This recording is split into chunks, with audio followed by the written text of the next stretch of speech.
அப்பா அத்துள்ளு கொஞ்சம் தண்ணி கொடுப்பா.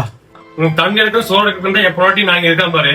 ஏன் உன் பெரிய மகன் எங்க போயிட்டாப்புல? வேற சொல்லு, அவனை பண்ண சொல்லு. ஒன்ன சொன்ன நீ செய்யடா, என்ன இருக்கிற செய்ய சொல்ற? அந்த அளவுக்குல என்னால வேலை செஞ்சுக்க முடியாது. நீங்க 2 பேரும் கொஞ்சம் வெளியில போறீங்களா? அவரை நான் பாத்துக்கிறேன், நீங்க பாக்கணும்னு அவசியம் கிடையாது. அத்தை தேவா நர்ரா.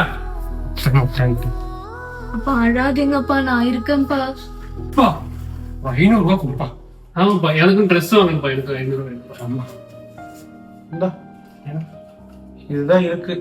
அப்பா அப்பா எஜுகேஷனல் டூர் போறேன்ப்பா, எனக்கு ஒரு 500 ரூபாய் தருவீங்களா? என்கிட்ட காசெல்லாம் இல்ல. அண்ணாங்களுக்கு மட்டும் கொடுத்தீங்கப்பா. அம்மா அவனுங்களுக்கு கொடுப்பேன். அவனுங்க என் பசங்க. நாளைக்கு கடைசி காலத்துல எனக்கு கஞ்சி ஊத்துவானுங்க அவனுங்க தான்.